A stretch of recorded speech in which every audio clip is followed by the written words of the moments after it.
নমস্কার। আজকের গল্পটা হচ্ছে কৃষক ও সারস। কতগুলি বক প্রতিদিন শস্য খেয়ে নষ্ট করিয়া যাইত, তাহা দেখিয়া কৃষক বক ধরিবার নিমিত্ত ক্ষেত্রে জাল ফেলিয়া বলল। পরে সে জাল তাড়া করে বলল কতগুলি বক জলে পড়ে আছে এবং এবং সারসের সঙ্গে সে জলে পড়িয়াছিল। তখন সারস কৃষককে কহিল, ভাই কৃষক, আমি বোকা নই, তুমি তোমার শস্য নষ্ট করি নাই, ছাড়বো তুমি বিবেচনা করিয়া দেখো, আমার কোনো অপরাধ নাই। যত পক্ষী আছে আমি সেই সকল অপেক্ষা করে অধিক ধর্মপাড়ায়, আমার কখনো কখনো কারোর অনিষ্ট করি না। আমি বৃদ্ধ পিতামাতার পর্যায় সম্মান করি, তাদের প্রাণপণে তাদের ভরণ পোষণ করি। তখন কৃষক সারস বললে, তুমি যে সকল কথা সকল যথার্থ বললে, কিন্তু তুমি আমার শস্য নষ্ট করিলে, তুমি তাহাদের সঙ্গে ধরা পড়িয়েছে, যে তোমরা তাহাদের শাস্তি ভোগ করিতে হইবে। অথচ সেই দেখা যথার্থ সাথীর সঙ্গে বিপদে পড়িতে হয়। গৃহস্থ ও পুত্রগতার পুত্রগণ।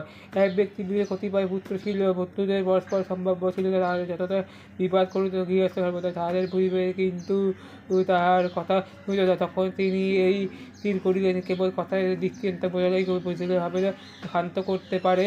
অনন্তর তিনি পুত্রদের আপন নিকটে ডাকাইয়া আনলেন এবং কতগুলি কঞ্চি হাতিয়া বাড়িতে যাবলে। তখন তাকে এইরূপ করে তিনি জ্যেষ্ঠ পুত্রকে বললেন, বাপু, তুমি এই কঞ্চির আগায় কটা ভাঙন লাগে। সে বলে, দুটি পাশ ধরিয়া কান দিয়ে ভাঙাবার বিস্তর চেষ্টা করিল, কিন্তু কিছুতেই পারল না।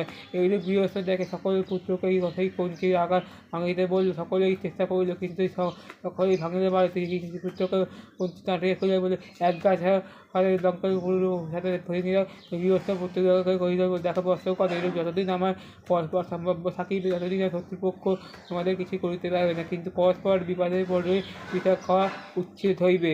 একতাই বল।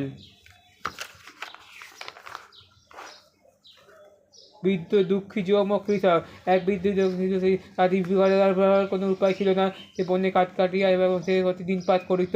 গ্রীষ্মকালে একদিন মধ্যাহ্নের সময় সে কাঠের পেটে মাথা করিয়া যাচ্ছিল। ক্ষুধায় পেট জ্বলিত ছিল, কৃষ্ণ ঝাড়ি ফাটিতেছিল, প্রখর রৌদ্রে সর্বশরীর দগ্ধপ্রায় এবং কদঘর্ম হইতে পথের ধুলি ও বালিকা দুপা পড়িয়া ফেলেছিল। অবশেষে নিতান্ত ক্লান্ত হইয়া কাঠের ফেলে সে বলে বৃক্ষের শাখায় বিশ্রাম করিতে বসিব। কি সে মনে করিল, মনে মনে লাগিল, এইরূপ ভোগ করিয়া পাখির থাকা অপেক্ষা মরিয়া যাই ভালো, কারণ আমার মরণ হয় না কেন?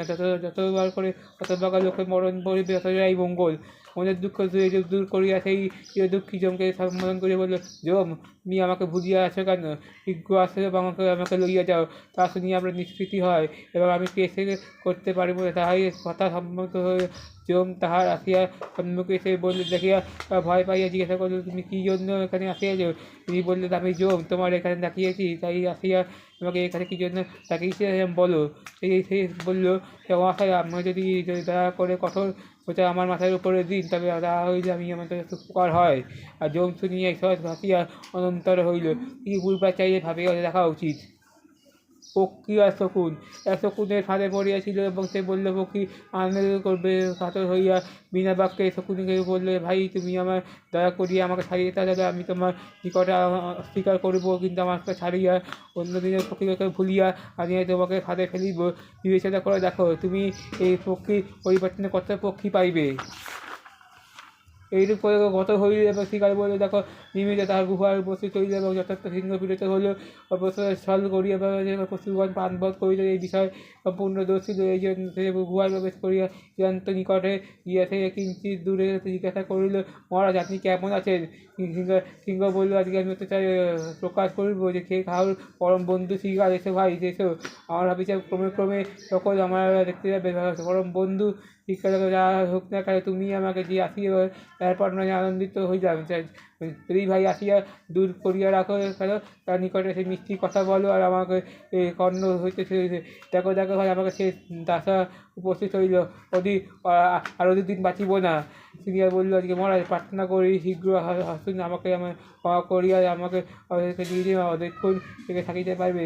কইতে মহারাজ শুনিয়া বলল, আজকে আমি অনেক পণ্ডিত এই গুহার মধ্যে প্রবেশ করিয়া, কিন্তু প্রবেশ করিয়া কেউ পুনর্বার বইয়ের কথা কোনো ক্রমে যেইরূপ বোধ হইতেছে, তাহাতে আমার অন্তঃকরণ অতিশয় আশঙ্কা হইতে হইছে, আর আমি এখানে থাকিতে পারবো না। আমি চলিলাম। এই বলিয়া বৃদ্ধ পলায়ন করল। বুদ্ধিমানেরা পূর্বে বিপদে বুঝিয়া চলতে পারে। সিংহ এবং বৃষ। তিন বিশেষ পরস্পর অতিশয় ভ্রপ্রতি ছিল। তাহাতে সে এক মাঠে এক চরিতে এক সিংহ সর্বদা ইচ্ছা করে এই যে তিনি বিশেষ প্রাণভোজ করিয়া মাংস ভক্ষণ করিব, কিন্তু তাহার বলবান একত্র থাকিলে সিংহ তাহাকেই পারবে না। এই চিন্তা মনে মনে বলল, যাহাতে এই পৃথক পৃথক স্বরে কোনো উপায় করি, আর তাহাদের উদয়ের মধ্যে এমন ঘোর করি তাহলে তা অপরাধ করবে। সে বলল, আজকে আমি পরস্পর সিংহ পৃথক পৃথক আরম্ভ করিবে। সিংহ চোখে বলল, একে একে তিনি প্রাণ সংসার করিয়া ইচ্ছে মতো হার করিল। বন্ধুদিকে পরস্পরের বৃদ্ধ আনন্দের নিমিত্ত।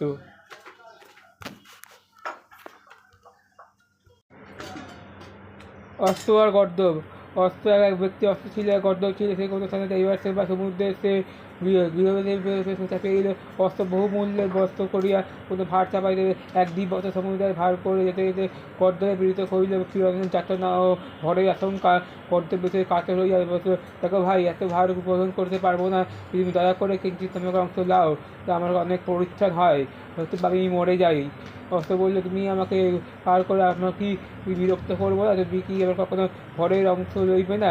গর্দভ বলল, কিছুই না, কিন্তু খানিক পরে গিয়ে যেমন মুখ থুবড়িয়া পড়ল এবং সে বললে প্রাণ ত্যাগ হইবে। সেই ব্যক্তি সমুদায় ভার অস্ত্রের চাপিয়ে দিল, ভরের সঙ্গে মরা গর্দভকে চাপিয়ে দিল এবং অস্ত্র ভার মরা সবাইকে বলে তাকে অপেক্ষা করিয়া মনে মনে বলতে লাগলো, আমার যেমন সুস্থতা তাহার উপযুক্ত ফল পাইলাম। তখন এই যদি এরকম ভরের অংশ, তাহলে এখন আমার সমুদায় ভার ও ভর মরা বাহিত হয়ে যাবে।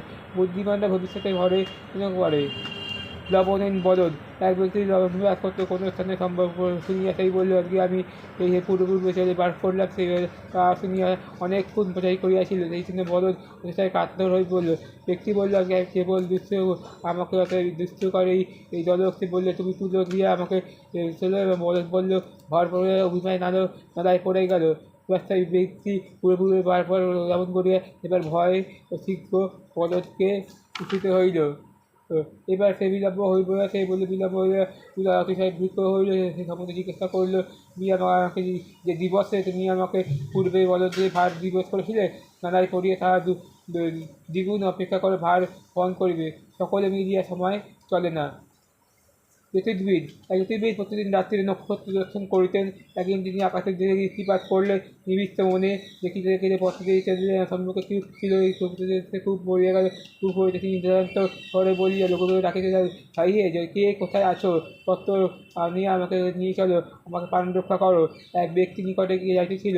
তিনি হাতগুলি প্রতি জিজ্ঞাসা করে, সমস্ত অবগত রহিতি, কিন্তু কি আশ্চর্য, তুমি যে করিয়া পথ যাও, এই পথের কোথায় কি আছে কে জানে না, কিন্তু আকাশের কোথায় কী আছে তাহা আমার দেখবার ব্যস্ত হইয়াছি। প্রথমে নিজেকে জানো।